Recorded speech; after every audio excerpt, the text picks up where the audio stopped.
It's time now for the political analysis of Fromm and Fuller. Al Fromm, former political advisor to President Bill Clinton, and Craig Fuller, former political advisor to both President Ronald Reagan and George H.W. Bush. Good morning, all. Al, I think many Americans have been experiencing a certain degree of deja vu after the tragedy in Georgia and Colorado over the last 2 weeks. There seems to be a repeatable pattern, sadly, to all of this, with politicians extending their prayers to the victims' families, but nothing seems to be getting done in Washington in terms of gun control. The only thing that I did notice was the absence of the political leverage of the NRA this time around. It's amazing how little they come up, if anything, in terms of this news coverage. So, is that some reason why Democrats and moderate Republicans might be able to have meaningful gun control? I'm always skeptical that Democrats and reasonable Republicans will get together on almost anything these days, but particularly on gun control. You know, I cut my teeth on the gun control issue before the NRA was a big factor. My first job on Capitol Hill was for our own Maryland Senator Joe Tidings, who pushed gun control after his friend Senator Robert Kennedy was assassinated. And basically, the NRA wasn't around, but all I know is that money came from all over the country, from people associated with the world of guns, and Joe Tidings was defeated. So I've always been very nervous about the gun control issue. You know, the House has passed two bills, but again, it was almost entirely on a party line vote.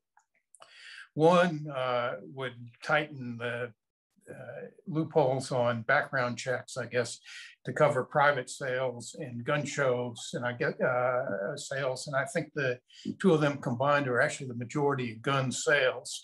And the other would would extend from 3 days to 10 days for another week, the vetting period that the FBI has to do the background checks. You know, think about these last two incidents. The Boulder shooter got his gun 6 days before the shooting. Well, if it had been a 10-day waiting period, you know, maybe that he wouldn't have, but who knows? And he was also actually had been convicted of an assault of a classmate in high school. But we don't know exactly where he got his gun. We just know when he got it. The Atlanta shooter walked into a gun store, I guess, and bought it with no waiting period just a few hours before the shooting. You know, those things to me seem to be practical, but the truth is they won't stop they were not going to stop every case. In Boulder, I guess the shooter used some sort of a high-powered assault weapon. To me, there's no argument for having civilians have easy access to assault weapons, but I'm not a gun person. But the other interesting thing is you mentioned the NRA, and just 10 days before the Boulder attack, Boulder had a city ordinance that banned assault weapons, and the judge threw it out, and the NRA was part of that suit. Now, I'm not sure whether the NRA is going to be a force or not in politics. There's all there were all these stories about corruption in the NRA and the leadership. And in response to the efforts of the Attorney General of New York, Letitia James, to really shut the NRA down, the NRA filed bankruptcy, but it's not because it's insolvent. It's the financial situation is still very strong. I gather it's registered as a C4, 501c4 organization in New York, a corporation, and it wants to move to Texas, and filing bankruptcy was part of the maneuvering to free it to do that. But the other part about the NRA, since the NRA first became a partisan organization, which was when it endorsed Ronald Reagan in 1980, it's really become an integral part of the Republican Party. But it's tied very much to the Trump wing. And so as long as the Trump wing is ascendant, I suspect it will still have influence. To me, it's going to be very hard to pass even what I would think were pretty moderate restrained gun safety measures. And probably the best hope is if you can reconstitute something like the Manchin-Toomey alliance in the last Congress, but even that couldn't get anywhere. So I guess I'm just generally pessimistic. It's sort of hard to understand how so much of the public can support gun safety legislation and the Congress continues to ignore it. But you all live on the Eastern Shore, which probably is not a place that has, there are high ratings for gun safety legislation. Greg, any optimism or maybe what the Republicans are advocating about makes sense to you? I think a lot of what's being advocated doesn't make a whole lot of sense. I do think we need a much deeper understanding of the problem and a commitment to solving it. I was reflecting that, in close proximity to me are three things that if I use them improperly could cause harm to me or to others. Therefore, two of these three are licensed, training is required, and if I behave poorly, I'm denied the use of them. My car sits, out in the garage. The boat sits, as you can see over my shoulder now, on Trip Creek. And then there are the guns. And honestly, I've had firearms training. I've owned guns for a long time. I don't hunt a lot. I have one weapon that would allow me to hunt. I have no automatic weapons. But I don't see why, when we are losing upwards of 50,000 people a year to firearms, we as a nation don't step up to a more stringent process of licensing and recording who owns these and putting requirements on. I've never understood it. I know that's not necessarily the party platform, but the sad thing is, my hope is the NRA is receding in its clout, because the sad thing is so much information doesn't get out. I mean, over half of those 50,000 deaths are suicides. People are using firearms to kill themselves. And then the argument's made, well, but they'd find a way to do it. Well, that's not true.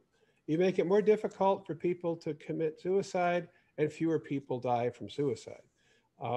Then people talk about defense. Well, defense is about 500 500 incidences of the use of firearms to defend somebody against somebody who's hostile. A tiny percentage. Actually, the percentage of people who die in these mass shootings is fairly small, and yet it garners all of the news.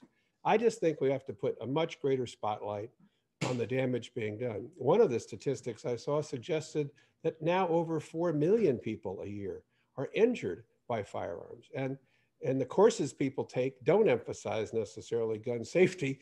They recommend that you carry a firearm to protect yourself. So I just think that the records are pretty clear. If you have more guns and fewer restrictions, more people die from firearms. If you have fewer guns and more restrictions, fewer people die. And as a country, we simply have to adopt some strategies that'll bring these numbers down. If the NRA has less influence, I think that some bipartisan progress is possible, because even NRA members, of which I am no longer one, but even NRA members find these statistics, just disheartening and unsupportable. So I don't know that it's going to be one of these mass shooting incidents that tips the balance. I do think there has to be a real steady campaign of just where we are as a country with firearms. I'm not opposed to them, but I don't see any reason why people can't have them registered and why you can't have background checks. And people with either emotional issues or criminal activities should be limited for sure. You know, just to pick up on what Craig said, which is really important. I mean, there are so many murders and shootings every day in America. I mean, I'm just looking at some statistics in the last few days about crime. And we had a period from really in the early 90s for about 20, 25 years where crime steadily went down, then it sort of plateaued, but it's going back up again. And the number of murders and shootings in the major cities, just like New York and Chicago, have just exploded again in the last 2 years. And that's, to me, that's a much more of a danger to the country than an occasional mass shooting. I mean, mass shootings are terrible, and as Greg says, they get all the attention. But, you know, for every Boulder, there are, 200 shootings in Chicago, sometimes over a weekend. And we've just got to figure out a way to do it. But it's also part of a very complicated problem of reducing crime. I mean, I saw one study that said the aggressive policing and incarceration that came probably out of the '94 Act, and part of it really did have a big impact on crime, but it also created tensions in neighborhoods that now have led to the new explosion in crime. So it's not always so simple. Craig, any final thoughts on this? No, I think it's just a terribly important topic, and one that we have to deal with on a fact-based agenda, like COVID. I mean, when people were spreading crazy stories, we were not doing the things we needed to do. And so I hope this kind of attention brings fact-based. We just simply wouldn't tolerate it. Imagine if over 100 people a day died from plane crashes. This country would be up in arms, but that's what gun violence is doing. And so it really does have to be addressed. That's all we have time for, gentlemen. Al Fromm, Craig Fuller, thanks so much.